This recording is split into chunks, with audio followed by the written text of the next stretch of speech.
Assalamualaikum warahmatullahi wabarakatuh. Hai para pencinta catur dan para catur mania, selamat datang kembali di Legenda Catur Dunia.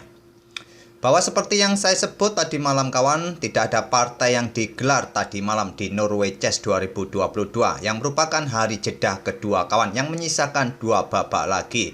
Kemarin saya bilang bahwa kali ini saya akan mengulas game-game requestan dari kawan-kawan. Dan seingat saya kawan, banyak sekali yang menginginkan permainannya Garry Kasparov untuk diulas.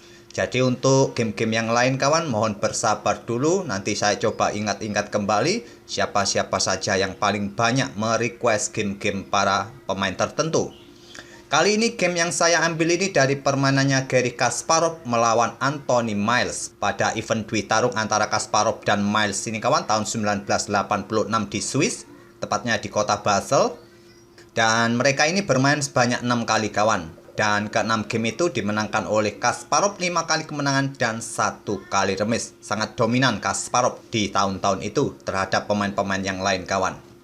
Oke, langsung saja kita ke atas papan. Dan mungkin kalian belum banyak yang mengetahui siapa Anthony Miles itu. Dia adalah merupakan Grandmaster asal Inggris kawan, yang merupakan Grandmaster pertama Inggris di era catur modern. Langsung kita ke permainan, dan ini merupakan game pertama mereka. Dan Anthony Miles pegang hitam, Kasparov pegang putih, mengawali permainan dengan pembukaan pion D4, kuda F6, pion C4, dan pion C5, Benoni defense. Jika kalian menghadapi Benoni seperti ini, kebanyakan adalah putih memainkan dengan pion D5-nya atau melanjutkan kuda F3, engine juga tidak ada masalah, kalian melanjutkan dengan kuda F3 ini, tapi yang paling banyak adalah pion D5. Di sini kawan, hitam bisa melanjutkan, yang paling banyak adalah melanjutkan Benko Gambit dengan pion B5, atau bermain dengan modern Benoni dengan pion E6, atau bermain dengan pion E5 ini yang dipilih oleh Anthony Miles, bermain dengan variasi Ceko. Kuda C3, pion D6 segera membuka jalur-jalur pengembangan kawan. Dan sekarang pion E4 membentuk bangunan pion di petak pusat, dan menginginkan permainan di petak pusat sekarang tertutup. Gajah E7, kuda F3, rokade oleh Anthony Miles. Di sini pion H3 terlebih dahulu untuk mengontrol peta G4 agar kuda tidak manuver, gajah tidak mengepin kuda putih F3, ataupun nanti jika menginginkan putih bisa saja untuk mendukung pionnya ke peta G4 ini kawan. Di sini kuda B berkembang ke D7 dan pion G4 dimainkan oleh Kasparov. Apakah niatannya untuk menjaga peta-peta ini agar kuda juga tidak bisa manuver ke peta F4 nanti kawan? Bisa juga. Atau nanti jika putih menginginkan bermain lewat sayap raja, tidak perlu rokade pendek, pion-pion ini siap didorong nanti, bisa juga kawan maju ke depan. Di sini kuda mundur ke peta E8, lanjut Anthony Miles. Apakah manuver ke peta C7 mendukung pion sayap menterinya nanti? Kalaupun untuk membuka jalur untuk pion F ini bisa didorong, sulit kawan, karena F5 sekarang cukup kuat kontrolnya dari putih. Dan di sini Kasparov melanjutkan pengembangan gajah terangnya ke D3. Pion A6 jelas seperti yang saya sebut tadi, pion B5 akan dimainkan, oleh karena itu pion A4 dimainkan oleh Kasparov untuk menjaga peta B5 dan beteng B8, menambah amunisi untuk pion B5-nya nanti. Dibiarkan saja oleh Kasparov memainkan beteng G1. Dengan menggeser beteng sayap rajanya kawan, terindikasi Kasparov tidak akan melakukan rokade pendek lagi. Persiapan apakah pion ini siap-siap didorong untuk membentuk serangan badai pion sayap raja. Kuda C7 melanjutkan rencana untuk memberikan dukungan bagi pionnya. Di sini pion B3 membuat langkah menunggu kawan, atau juga membuka petak-petak gelap bagi gajah nanti berkembang ke petak-petak ini. Dan sambil menunggu langkah apa yang akan dibuat oleh hitam atau Anthony Miles. Anthony Miles menggeser beteng ke E8. Coba lihat kawan, sekarang posisi para perwira hitam nih berkumpul di area pertahanannya sendiri, tidak tersebar untuk mencari tempat-tempat yang lebih aktif berbanding dengan para perwiranya putih atau Kasparov. Kuda, gajah atau kuda di F3, gajah pun siap berkembang. Memang posisi putih sedikit lebih baik saya rasa dalam hal posisi para perwiranya kawan. Dan kita lihat saja apakah nanti Anthony Miles juga mampu membongkar sehingga para perwiranya aktif kembali. Sekarang pion H4 membuat langkah pengorbanan yang bisa saja dipukul oleh gajah dengan dukungan menteri. Tapi pion ini adalah pion racun kawan, atau keong racun. Jangan ambil pion ini dengan gajah. Karena kenapa? Nanti koneksi menteri dengan gajah kalian akan terputus dengan pion G5 ini. Gajah akan tewas, kalian akan kalah perwira nanti kawan. Dan terbukanya lajur H bagi beteng, menteri juga siap naik nanti, melanjutkan pengembangan gajah, mungkin ke petak B7 untuk mendapatkan diagonal ini. Beteng pun juga siap keluar, 2 beteng di lajur H dan di lajur G nanti bisa merepotkan bagi hitam. Oleh karena itulah, pion H4 ini adalah pion racun. Anthony Miles melanjutkan rencana sayap menterinya dengan pion B5. Menantang pertukaran pion atau membuat langkah pengorbanan pion kawan, tapi ditolak oleh Kasparov lebih memilih dengan pion G5. Langkah terbaik versi Stockfish yang lebih solid adalah pion A pukul pion B5 ini kawan, menerima langkah pengorbanan pion hitam. Lajur A terbuka bagi beteng kalian jika ingin naik nanti, dan kalian mempunyai pion bebas di lajur B. Memang terlihat pion ini pion lemah kawan yang bertumpuk di lajur B. Tapi rekomendasi engine ini juga tidak kaleng-kaleng. Jika kalian bisa memanfaatkan pion bebas kalian, tentu bisa merepotkan bagi hitam nanti. Tapi di sini tadi Kasparov lebih memainkan pion G5-nya dan dilanjut dengan kuda mundur ke petak F8. Selanjutnya pion H5 terus didorong oleh Kasparov. Di sini gajah terang berkembang ke petak D7, memberikan backup lebih bagi petak B5 dan kuda lompat ke petak H2. Lompat ke petak H4 merupakan petak yang lebih kuat daripada lompat ke petak H2 ini dari Kasparov. Dan selanjutnya pion B pukul pion C4. Tidak dipukul balik menggunakan pion kawan, dipukul balik menggunakan gajah. Untuk mempressure pion ini agar kuda pun nanti takut untuk melakukan pergerakan. Agar juga diagonal ini bisa dimanfaatkan nanti oleh gajah kawan bergerak di diagonal-diagonal ini. Kalau dipukul menggunakan pion B, maka posisi gajah juga tidak mempunyai banyak diagonal yang terbuka. Pion F5 sekarang lanjut Anthony Miles untuk membuka lajur-lajur atau petak-petak bagi pengembangan para perwiranya untuk mendapatkan petak yang lebih aktif. Karena sampai langkah ke-17 ini kawan, para perwira hitam ini masih semua berada di area pertahanannya sendiri. Hampir sama sih dengan punyanya Kasparov, tapi Kasparov juga mempunyai kuda ataupun gajah yang sudah berada di depan kawan, agak beda sedikit. Dan di sini pion E pukul pion F5. Lanjut Kasparov menerima tantangan pertukaran pion, berharap petak kosong ini nanti bisa diisi oleh kuda. Atau pada posisi ini mungkin kalian melihat memukul pion F ini menggunakan end passen, berharap lajur G segera terbuka. Nanti bisa diikuti menteri keluar kawan untuk memberikan pressure. Ya masih bisa dipukul balik oleh gajah untuk tetap mendukung pionnya. Dan di sini mungkin nanti setelah menteri ini keluar, raja akan bergeser, kuda siap lompat menempati petak yang lain kawan, agar nanti betengnya siap digeser ke lajur G, memberikan backup lebih bagi pion juga bisa saja terjadi. Tapi memang kawan terlihat pada posisi ini pun putih masih lebih baik ya. Putih mungkin di langkah berikutnya melanjutkan langkah kuda bergerak ke petak G4, ancam gajah ini mungkin disikat oleh gajah, dipukul balik oleh menteri, ancam pion G7. Mungkin di sini beteng siap naik ataupun kuda manuver kawan untuk memberikan jalan bagi beteng ke lajur G. Oke, kita kembali saja ke langkah aslinya. Setelah tadi pion F5, Kasparov memilih memukul balik menggunakan pion E, dipukul balik oleh gajah. Selanjutnya kuda mundur ke F1. Apakah nanti manuver ke petak ini ancam gajah terang, dan menteri hitam mulai keluar ke petak D7 berkoneksi dengan gajah, kuda E3 ancam gajah. Dibiarkan saja pion E4 dimainkan kawan untuk mencegah atau mendapatkan kontrol di petak-petak ini, mencegah menteri putih keluar. Dan di sini Kasparov melanjutkan pengembangan gajah gelapnya ke petak B2. Karena diagonal ini sudah terbuka kawan, bisa dimanfaatkan. Nanti kuda siap juga manuver keluar, membuka diagonal gelap siap dilakukan oleh Kasparov. Kalau kalian pada posisi seperti ini terburu-buru untuk sikat gajah terang ini, ya masih bisa dipukul balik oleh menteri kawan. Dan sekarang posisi menteri hitam sedikit lebih baik posisinya. Mungkin di langkah berikutnya menantang pertukaran menteri, merupakan jalur terbaik bagi putih, diterima, dipukul balik, dan seterusnya. Posisi putih masih lebih baik. Tapi di sini tadi kita lihat setelah pion E4 ini dimainkan oleh Anthony Miles untuk mencegah pergerakan menteri.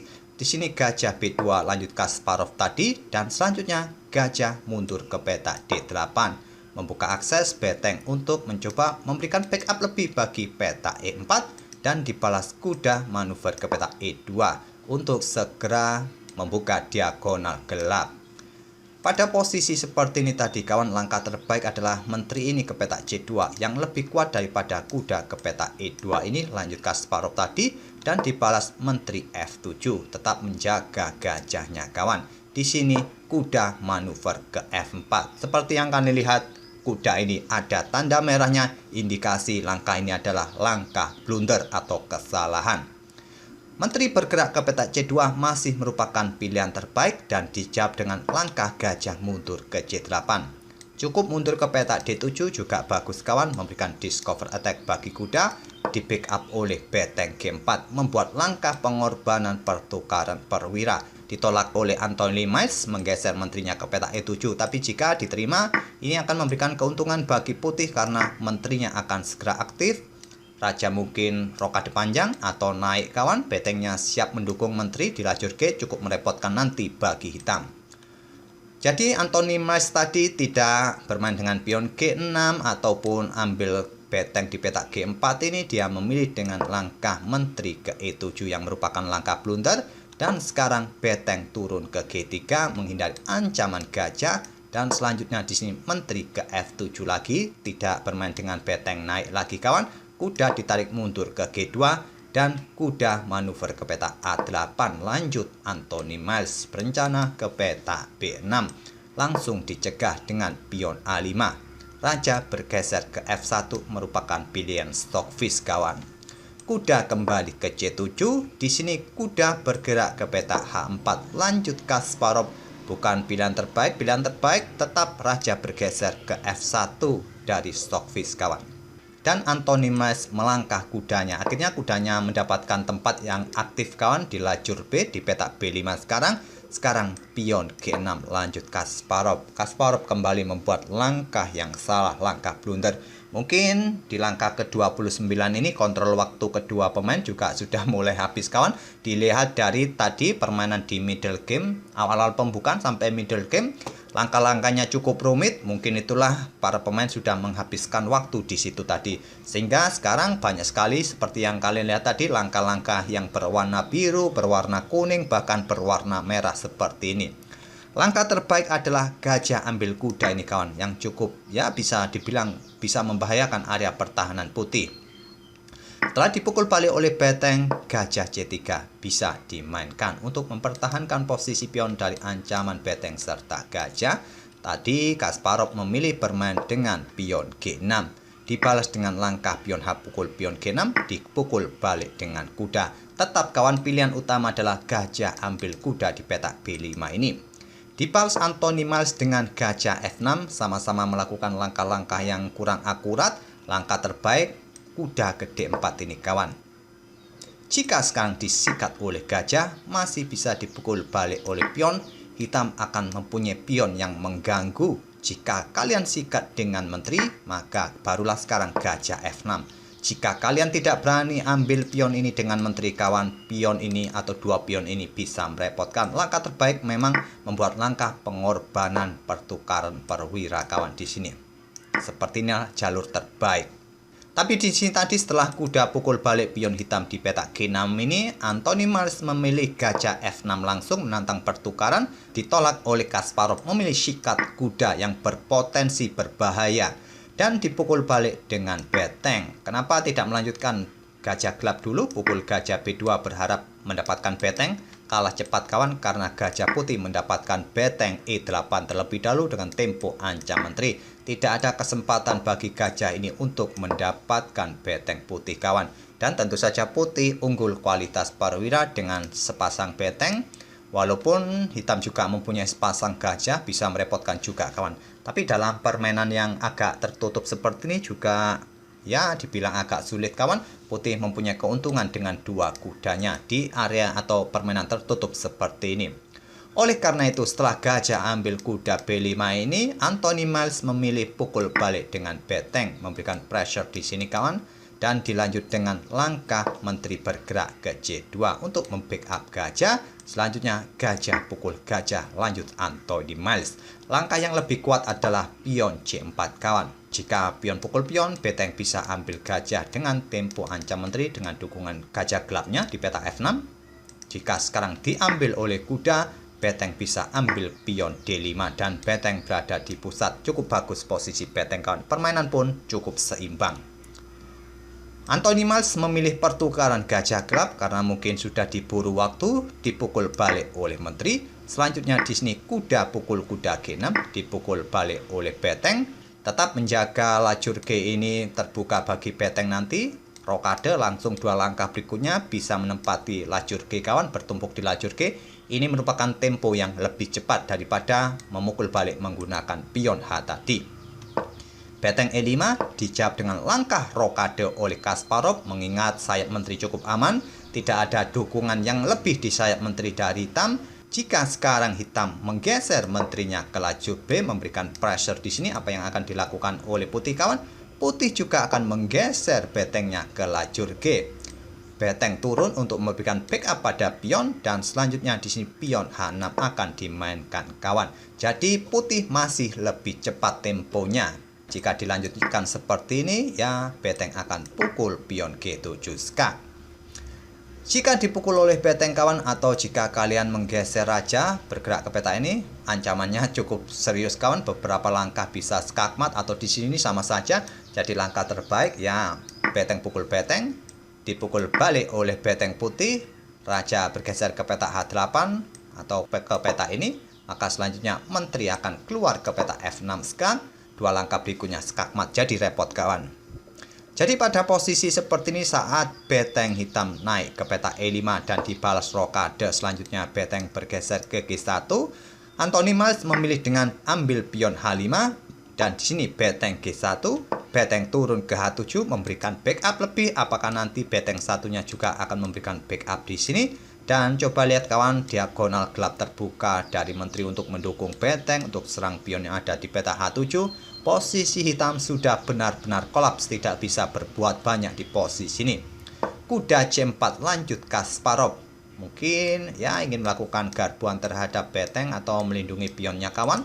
Tapi langkah terkuat pada posisi ini, beteng inilah yang langsung ambil pion D6. Tapi Kasparov memilih dengan kuda C4 terlebih dahulu. Dan di sini menteri F4 skak. Raja ke B1, beteng turun ke B7 memberikan backup lebih bagi pionnya. Dan kuda ambil pion D6, ancam beteng garbu gajah. Tentu saja salah satu perwira bisa tewas kawan. Kalau mencoba mempertahankan gajah di sini, ya simpel bisa disikat langsung oleh kuda atau bisa bermain dengan beteng F6 terlebih dahulu. Kalau saja langsung disikat oleh kuda, beteng tidak akan berani meninggalkan baris ketujuhnya kawan. Kalau ditinggalkan seperti ini, ya bisa skakmat dalam 4 langkah berikutnya. Jadi saat mendapatkan garbuan dari kuda putih dengan garbu gajah dan beteng, Anthony Miles memilih gajah F5, mengorbankan betengnya, ancam beteng di peta G6, juga persiapan discover check atau open skak. Dibalas dengan langkah beteng F6, menyelamatkan betengnya terlebih dahulu dan tentu saja gajah ataupun beteng nanti di langkah berikutnya tetap bisa jatuh. Menteri ke peta H2 ancam beteng putih, beteng naik ke peta G3. Setelah menteri ke peta H1 skak, raja bergeser ke peta A2. Di posisi ini Anthony Miles menyerah. Karena sudah tidak bisa berbuat apa-apa lagi kawan. Salah satu perwiranya di langkah berikutnya tewas. Sampai di sini saya rasa tak perlu saya tunjukkan lagi langkah-langkah apa terbaik yang bisa dilakukan oleh hitam atau putih. Sudah sangat jelas kawan, posisi hitam benar-benar kolaps di langkah berikutnya. Apalagi 2 perwiranya ini dalam ancaman putih. Sungguh permainan yang luar biasa dari Kasparov kawan. Dia sangat berani tadi bermain dengan pion-pion sayap rajanya. Sampai langkah ke-35 seperti ini kawan. Saat beteng hitam ini diangkat tadi naik ke peta I5 ini, Kasparov tadi belum terlihat melakukan rokade. Rajanya masih berada di pusat. Masih aman karena posisi lajur pusat tertutup oleh pion hitam sendiri. Di sini tadi dipersiapkan serangan di lajur F, tapi masih cukup kuat karena masih ada menteri kawan. Dan akhirnya di sini Kasparov tadi setelah betengnya sudah naik, lajur G sudah terbuka, akhirnya Kasparov memutuskan baru di langkah ke-35 akhirnya Kasparov rokade panjang mempersiapkan betengnya di lajur G. Sebuah permainan yang luar biasa, sangat berani. Di langkah ke-35 baru melakukan rokade. Padahal lawannya di awal-awal pembukaan tadi di langkah keberapa dia rokade? Dia rokade di langkah ke-6. Perbandingannya sangat jauh kawan. Jaraknya sekitar 31 langkah. Semoga permainan dari kedua pemain ini bisa menghibur kalian dan memberikan wawasan dalam tahap pembukaan Benoni Defense. Dan kita akan bertemu di video-video berikutnya. Terima kasih. Wassalamualaikum warahmatullahi wabarakatuh.